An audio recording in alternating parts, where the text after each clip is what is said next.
ये भ्रांति फैली हुई है कि अगर आपने टेस्ट करा लिया और भगवान न करे अगर आप कोविड पॉजिटिव आ गए तो अस्पताल वाले आपको उठा ले जाएंगे। इस बारे में आपका क्या विचार है? नहीं देखिए, ऐसी कोई ये एकदम गलत धारणा है। हॉस्पिटल वाले बहुत ही ज़्यादा कोऑपरेटिव हैं, प्रशासन बहुत ज़्यादा कोऑपरेटिव है। आपको वो लोग एम्बुलेंस में लेके हॉस्पिटल आ रहे हैं, ना कि कोई जेल में, और यहाँ आपका इलाज कर रहे हैं। तो आपको तैयारी ये करनी है कि मेंटली बहुत ज़्यादा स्टेबिलिटी चाहिए, फैमिली का सपोर्ट आपको मिलना चाहिए, सोसाइटी का सपोर्ट मिलना बहुत ज़रूरी है। मेंटली आदमी डिस्टर्ब ज़्यादा हो रहा है और बीमारी से डिस्टर्ब कम हो रहा है। तो सबसे ज़्यादा मेरी ये प्रार्थना है सोसाइटी से सबसे कि कोई भी आदमी अगर पॉजिटिव हो रहा है, उसको एम्बुलेंस लेने आ रही है, तो उसका वीडियो मत बनाइए, क्योंकि ये कोई मजाक नहीं हो रहा है। आप भी हो सकते हैं, कोई भी हो सकता है, और वो आपको हॉस्पिटल ला रहे हैं एम्बुलेंस में रखते हैं। दूसरी बात, जब आप हॉस्पिटल में आ रहे हैं तो आपको सब तरीके की सुविधा है, डॉक्टर्स आते हैं, पानी, खाना, इलाज, दवाई सब गवर्नमेंट और हॉस्पिटल पूरा कर रही है। आपको सिर्फ एकमात्र इम्पॉर्टेंट चीज़ ये ध्यान रखनी कि मेंटल स्टेबिलिटी, मेंटल हेल्थ और शांति बहुत ज़्यादा ज़रूरी है। आपकी रिकवरी बहुत तेज़ है। हॉस्पिटल में है, मुझे 9 दिन हो गए हैं।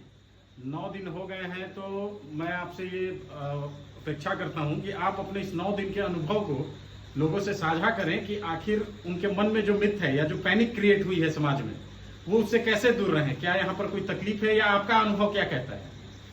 सर्वप्रथम हमें ये समझना चाहिए कि जो लोग को कम लक्षण है, एसिम्टोमेटिक हैं या माइल्ड सिम्टोमेटिक हैं, उन लोगों को सर्वप्रथम अपने को मेंटल स्टेबिलिटी बनाए रखना सबसे जरूरी है। मेंटल पीस में आप जितना रहेंगे, जितना आप रिलैक्स रहेंगे, उतनी तेज आपकी रिकवरी होगी। इसके अलावा मैं जैसे दीनदयाल उपाध्याय हॉस्पिटल में भर्ती हूँ, यहाँ हॉस्पिटल स्टाफ पूरी तरह से हमारा सहयोग कर रहा है। खाना पीना, दवाई, साफ सफाई, डॉक्टर की सेवा, हर चीज़ हमें अच्छे से मिल रही है। बट इसके अलावा हमें खुद से भी अपने लिए कुछ करना है। हमें एक आइसोलेशन शेड्यूल बना के रखना चाहिए। जैसे हम प्रातः सुबह प्राणायाम करें, अनुलोम विलोम करें, भ्रामरी करें, जिससे कि ब्रीदिंग एक्सरसाइज हमारी हो, हमारा ऑक्सीजन लेवल अच्छा बना रहे। ये हमें सुबह शाम दोनों टाइम कम से कम 20 से 25 मिनट करना चाहिए। इसके अलावा दिन में हम कम से कम 2 बार स्टीम लें। दिन में हम कम से कम 2 बार गरारे करें। गरारे करने के लिए आप गर्म पानी, नमक और हल्दी डाल के गरारे कर सकते हैं। इसके अलावा आप अपना काढ़ा बनाने का सामान खुद लेके आइए और इलेक्ट्रिक केटल में अपना काढ़ा बना के सुबह शाम 2 बार पीजिए। इनके अलावा आप कुछ आंवला, गिलोई अगर ये अपने साथ ला सकते हैं, च्यवनप्राश ला सकते हैं, तो इन सब का सेवन करिए। इन सब चीज़ों से आपकी इम्यूनिटी स्ट्रांग होती रहेगी और आप बहुत तेज़ी से रिकवर होंगे। और समय रहते ही आप मतलब नेगेटिव टेस्ट करें। तो लोगों में जो एक भ्रम है कि हॉस्पिटल है, सरकारी अस्पताल है, पता नहीं वहाँ पर किस तरह का खाने का व्यवस्था है, किस तरह से बाथरूम में जाने का व्यवस्था है, साफ सफाई है कि नहीं, बाकी और जो पेशेंट हैं उनके साथ घुलने मिलने से कहीं उनको कोई डर तो नहीं है, इस तरह का कुछ 9 दिन में आपको अनुभव हुआ? देखिए, मैं दीनदयाल उपाध्याय के आइसोलेशन वार्ड में हूँ, जहाँ मैं अकेले रहता हूँ। यहाँ पे टोटल 10 कमरे हैं, जिनमें हर एक में एक पेशेंट रहता है। हम लोग यहाँ पे आपस में घुल मिलकर बातचीत करके अपना स्ट्रेस भी रिलीज करते हैं, हंसी मजाक करते हैं, सो दैट कि हमारा एक जज्बा बना रहे। जितना अच्छे से हम जितनी स्ट्रेस फ्री रहेंगे, उतना जल्दी हमारा रिकवरी होता है। इसके अलावा यहाँ सारी सुविधाएं हैं। हमें हॉस्पिटल में किसी तरह की कोई दिक्कत नहीं आई। बाथरूम वगैरह, रूम हमारे दिन में 2 बार सफाई होती है, खाना पीना सब अच्छे से हमें मिलता है। तो इस तरह की सारी सुविधाएं हैं, हमें उसमें कहीं कोई कमी नहीं आएगी। बस हमें अपना जज्बा बना के रखना है। आपसे मेरा ये सवाल है कि एक कोविड पॉजिटिव पेशेंट के प्रति और उसके परिवार के प्रति समाज का क्या दायित्व होना चाहिए? सर देखिए, ऐसा है कि कोविड पेशेंट आज के तारीख में जिस तरह से कोरोना वायरस फैला है, किसी को भी हो सकता है। इसीलिए उसको पेशेंट ना समझ के एक ये समझना चाहिए कि एक ऐसी बीमारी आई है जिसमें सबका एक दायित्व है, सबको एक जिम्मेवारी निभाना है। क्योंकि जितनी बातें हम लोग यहाँ पर कर रहे हैं इस दीनदयाल उपाध्याय में, स्ट्रेस के तहत हम लोग जो आए थे, अभी स्ट्रेस फ्री हैं।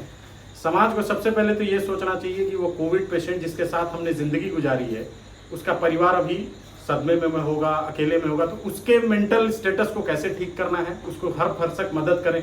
अभी जैसे मैं यहाँ पर 9 दिन से 8 दिन से हूँ, घर से कई चीजें जरूरत पड़ती है, बाजार से कई चीजें जरूरत पड़ती है, घर वाले नहीं निकल सकते हैं, तो समाज को एक आगे बढ़कर आना चाहिए और उनको जितना ज्यादा हो ह्यूमैनिटी शो करते हुए इंसानियत के नाते अपनी सारी जिम्मेवारी पूरी करनी चाहिए।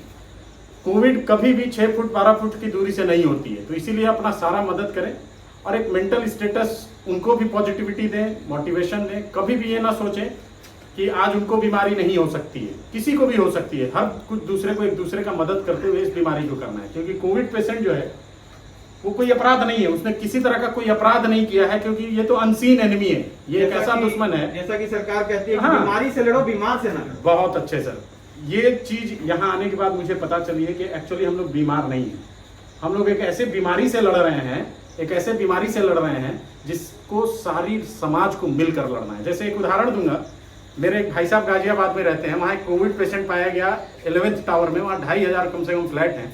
आप विश्वास नहीं करेंगे, वहाँ की पूरी सोसाइटी की कमेटी मैनेजमेंट, उसके पूरे परिवार का घर का खाना लाना, सब्जी लाना, भाजी लाना, दूध लाना, कूड़ा, सब सारी सर्विसेज कर रहे थे, क्योंकि उनके घर वाले बाहर नहीं निकल सकते हैं। और जब वो पेशेंट वापस आया, फूलों के साथ स्वागत किया, तो इससे एक मोरल बूस्ट होता है और समाज मिलकर इस बीमारी के साथ लड़ेगी।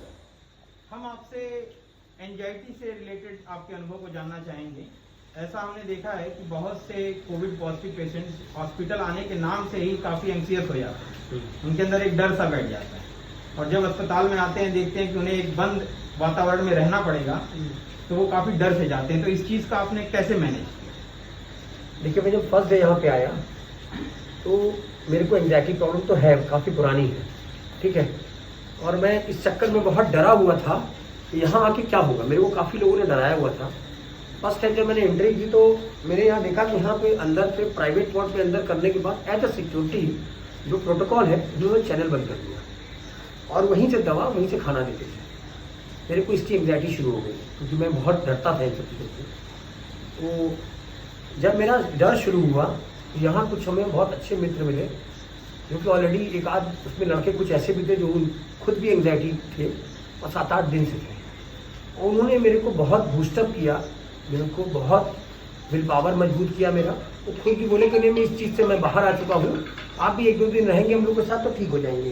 पहले तो मुझे उनकी बात समझ में नहीं आई, मैंने भी काफ़ी अप्रोच लगाया कि किसी तरीके से गेट वाला प्रॉब्लम खत्म हो जाए, बट 2 दिन के अंदर मेरे को एहसास हुआ कि दोस्त एंग्जाइटी काफ़ी कम कर देते हैं।